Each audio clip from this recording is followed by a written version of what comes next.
سرکار فاروق اعظم کے دور میں ایک زمانہ ایسا بھی آیا کہ کچھ لوگ یمن کے لوگ مالدار لوگ اپنی زکوٰۃ کی رقم لے کر چلیں کہ کسی مسلمان غریب کو ڈھونڈیں کہ ہم اپنی زکوٰۃ اس کو دے سکیں۔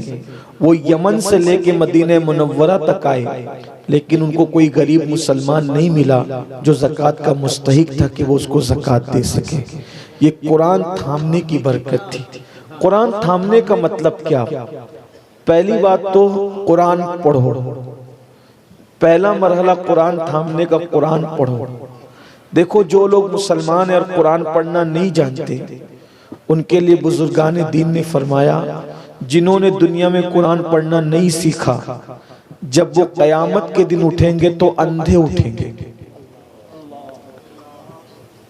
جو دنیا میں اندھا ہے وہ قیامت میں اندھا نہیں ہوگا، لیکن جو دنیا میں قرآن نہیں پڑھا ہوا ہے وہ قیامت کے دن اندھا اٹھے گا۔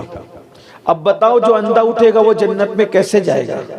جو اندھا اٹھے گا وہ اللہ کا دیدار کیسے کرے گا؟ جو اندھا اٹھے گا وہ رسول اللہ کا دیدار کیسے کرے گا؟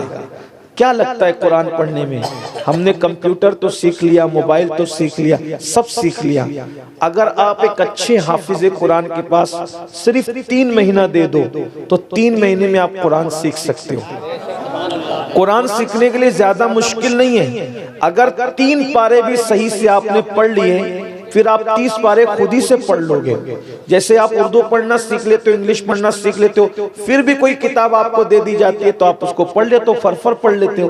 تو ایسے ہی آپ 3 پارے پڑھو گے، اگر 5 پارے پڑھو گے اچھے حافظ قرآن کے پاس تو آپ کو قرآن پڑھنے کا ضابطہ پتہ چل جائے گا، اصول پتہ چل جائے گا، پھر پورا قرآن آپ خود بخود پڑھ سکتے ہو۔ تو آپ کے سامنے رمضان شریف کا مہینہ ہے، اگر آپ رمضان شریف میں روزانہ 1 گھنٹہ اچھے حافظ قرآن کے پاس دو گے تو وہ آپ کو پورے مہینے کے اندر کم سے کم قرآن پڑھنا سکھا دے گا۔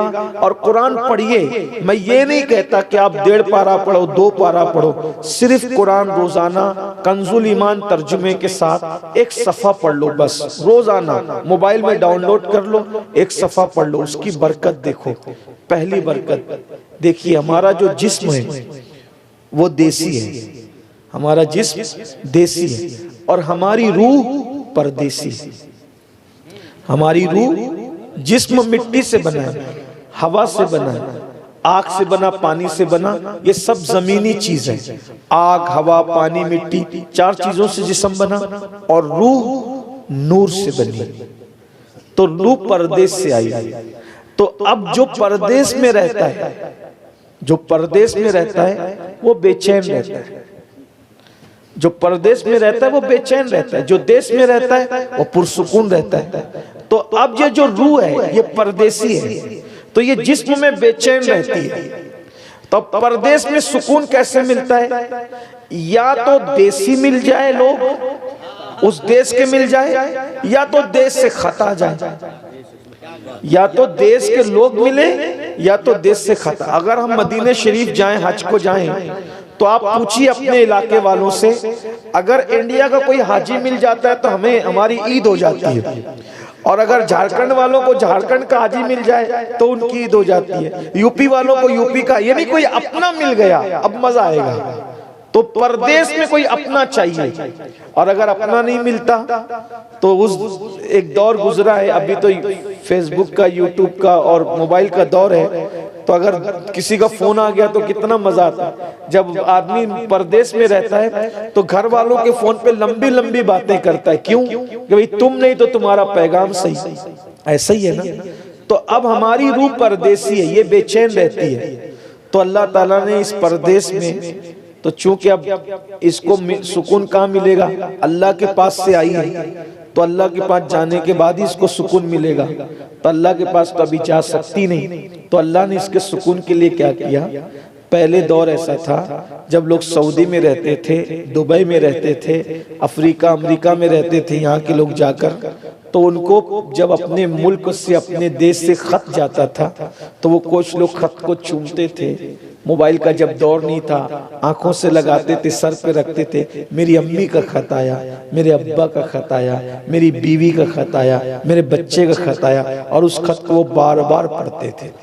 تو دوست نہیں تو دوستوں کا خط, امی نہیں تو امی کا خط, ابا نہیں تو اماں کا خط, اور وہ خط پڑھ پڑھ کے دل کو سکون ملتا تھا. وطن سے چٹھی آئی ہے, وطن سے خط آیا ہے, وطن سے خط آیا ہے.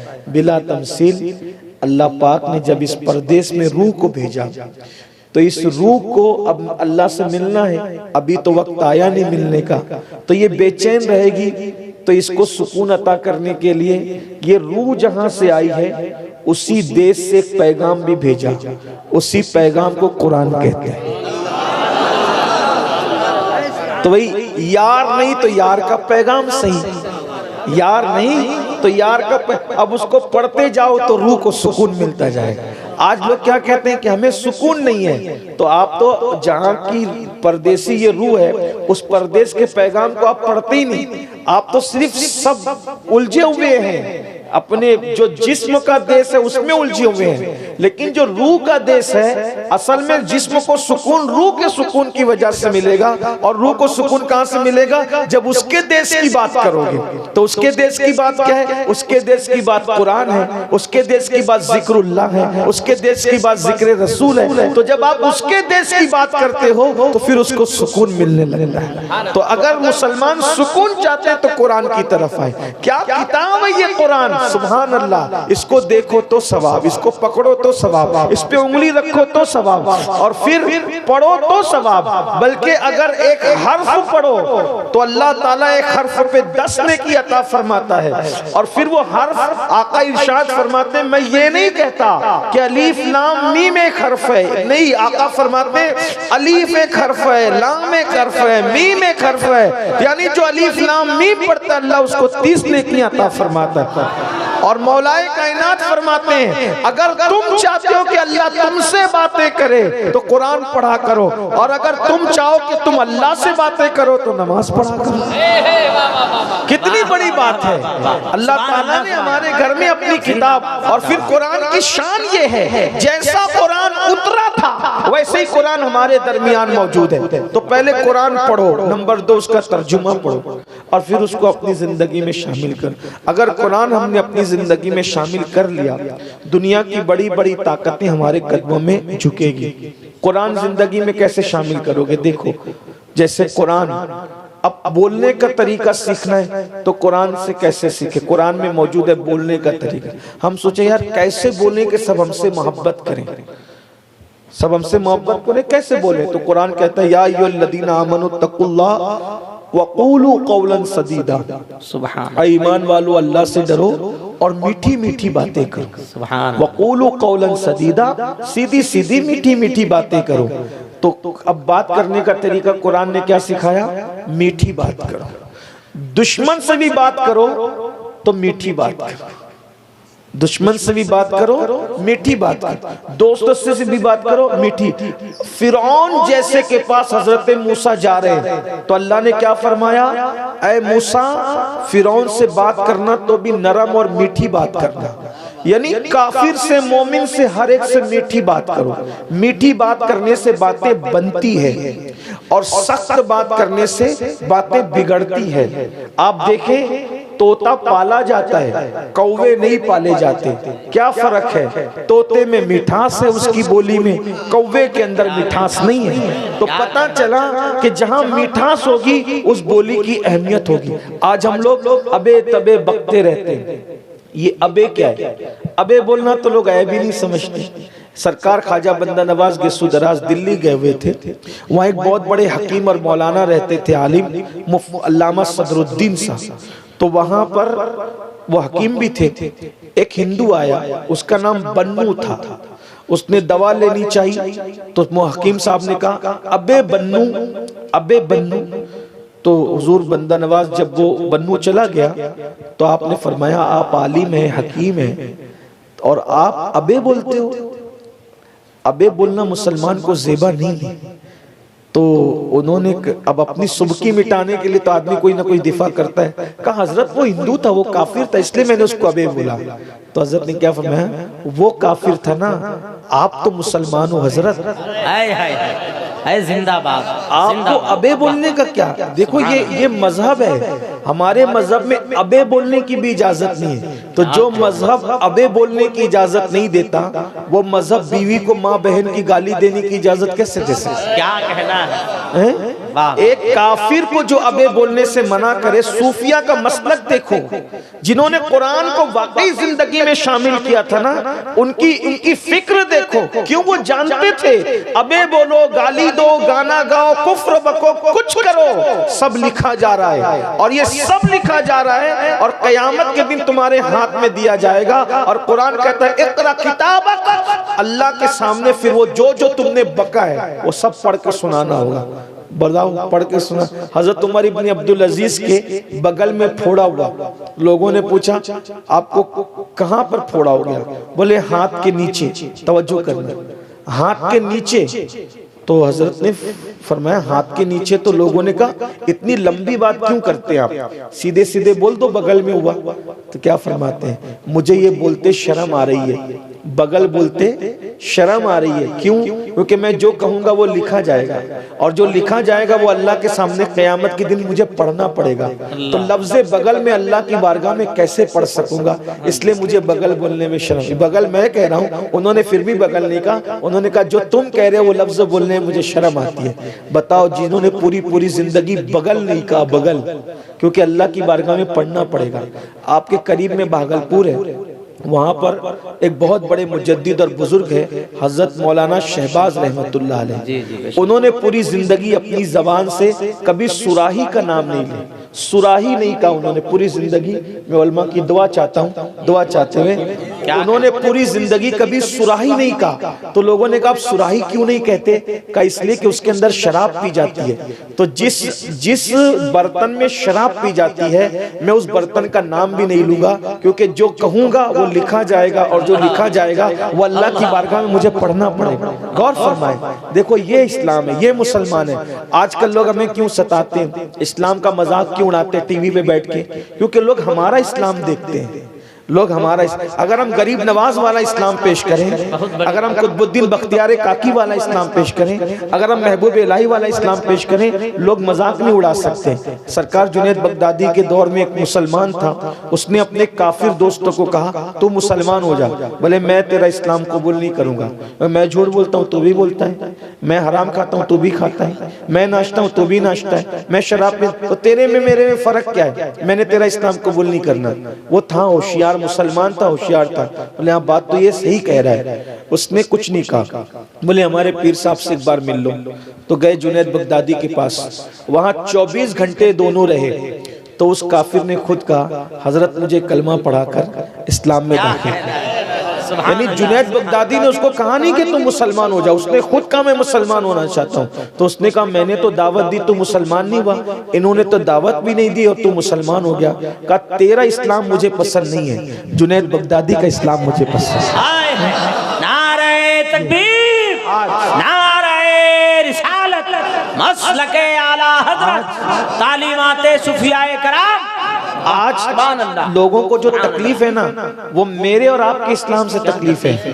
لوگوں کو غریب نواز والے اسلام سے تکلیف نہیں ہے، لوگوں کو غوث پاک والے اسلام سے تکلیف نہیں ہے، لوگوں کو اعلیٰ حضرت امام احمد رضا والے اسلام سے تکلیف نہیں ہے، لوگوں کو مفتی اعظم اور محدث اعظم والے اسلام سے تکلیف نہیں ہے۔ اب آپ بتائیں، جب آپ شادیوں میں ناچو گے تو لوگ تو یہی سمجھیں گے مسلمان ناچ رہا ہے، اس کا مطلب ناچنا اسلام میں ہے۔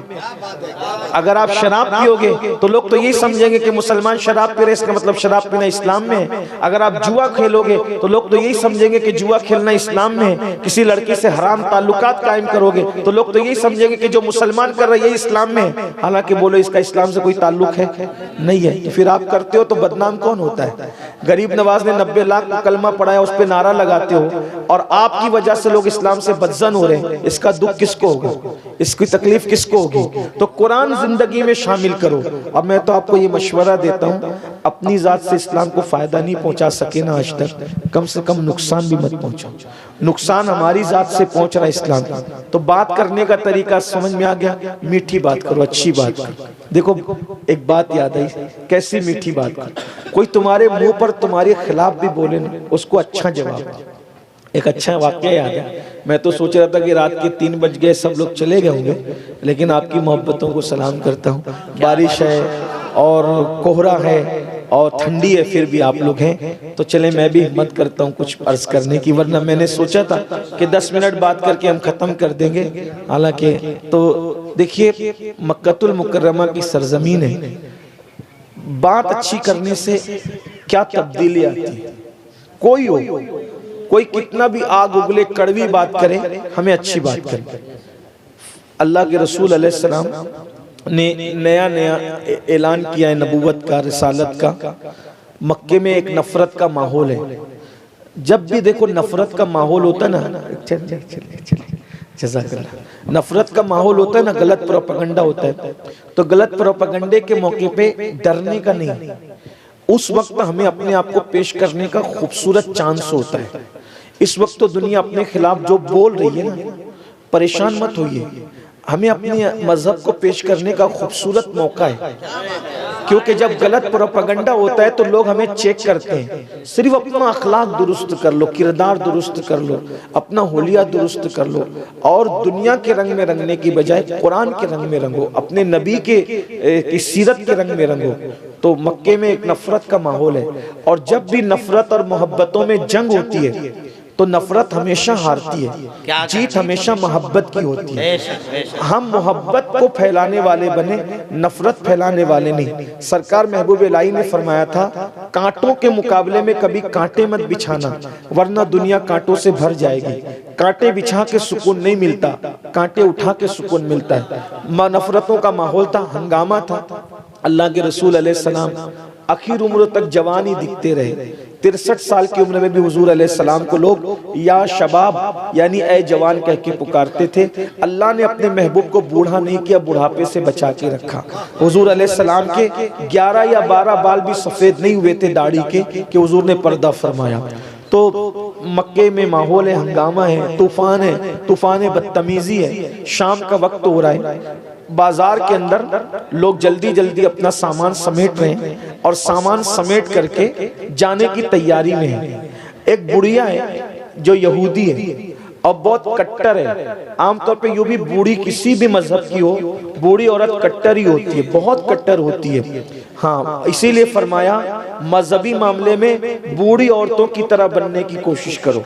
دنیا کچھ بھی بکے، دیکھو ہاں آپ اور ہم لوگ بڑے ڈاماڈول لوگ ہیں کہ کوئی تقریر کرتا ہے آ کر کے آپ کی بستی میں، حضور کو علم غیب نہیں ہے، 2-4 قرآن کی آیت پڑھ کے اپنی مرضی کا ترجمہ کر دے، آپ کہتے ہیں ہاں نہیں علم غیب نہیں ہے۔ پھر کوئی اچھے عالم آ کر تقریر کر دے حضور کو علم غیب ہے، پھر قرآن کی آیت پڑھ کے دلیل دے ہاں یار حضور کو علم غیب ہے۔ یعنی روزانہ آپ کا دماغ بدلتا رہتا ہے مقرروں کو سن کے۔ ایک بات آپ کو کہوں، مقرر کو سن کے نہیں بدلنا، بلکہ حضور کو ایسا مانو کہ دنیا کی بڑی سے بڑی طاقت بھی حضور کے خلاف بولی بولے تو آپ کے اندر یہ حوصلہ ہونا چاہیے کہ تو جھوٹا ہے اور میرا دین سچا ہے، یہ ماحول ہونا چاہیے۔ تو بوڑھی عورتوں کی طرح ایک دم پکے بنو، دین کے معاملے میں مضبوط، کوئی ہٹا نہ سکے، کوئی ٹال نہ سکے۔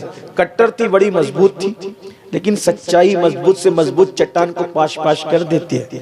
وہ ادھر ادھر دیکھ رہی تھی، اتنے میں ایک خوبصورت جوان آئے، حسین و جمیل جوان، کالی کالی زلفوں والے، خوبصورت آنکھوں والے اور خوبصورت رنگت والے، آ کر اس بڑھیا کے سامنے کھڑے ہو گئے۔ پوچھنے لگے مائی تو کیوں پریشان؟ کہا بیٹا میرا سامان نہیں بکا، کوئی مزدور نہیں ملتا سستے والا تاکہ میرا سامان اٹھا کے لے جائے۔ اس جوان نے کہا مائی لا تیرا سامان میں اٹھا دوں، اور اس جوان نے وہ سامان اٹھایا۔ بوڑھی آگے چلی، وہ جوان پیچھے چلے۔ جب اس کا گھر آیا اس نے کہا رکھ دے سامان رکھ دیا۔ مکے کا ماحول تھا، ظالم ماحول، جابر ماحول، بیٹیوں کو زندہ دفن کرنا، ماں باپ کی بے عزتی کرنا۔ اس ماحول کے اندر ایک ایسا جوان سامان رکھ دیا۔ بوڑھی نے کہا اے جوان بیٹا میرے پاس پیسے دینے کے لیے نہیں ہے، مزدوری دینے کے لیے پیسے نہیں ہیں، تو اس جوان نے کہا مائی میں کوئی مزدور بھی نہیں ہوں، اگر تمہارے پاس مزدوری دینے کو پیسے نہیں ہے تو میں کوئی مزدور بھی نہیں ہوں، میں نے تو انسانیت کے ناطے تمہارا سامان اٹھا دیا ہے، اچھا میں اب چلتا ہوں۔ جب وہ مسکرا کے جوان جانے لگے تو بوڑھی عورت نے کہا ادھر رک، تو بہت سیدھی سادی طبیعت کا دکھ رہا ہے، تیرا چہرہ بڑا خوبصورت ہے، میرے پاس مزدوری دینے کو پیسے نہیں ہیں لیکن کچھ نصیحت کر دیتی ہوں، نصیحت تیرے دامن میں ڈال دیتی ہوں، تجھے کام آئے گی میری نصیحت، بڑی قیمتی ہے میری نصیحت، سنتے جا۔ وہ جوان کھڑے ہو گئے، جی مائی بولو کیا نصیحت ہے؟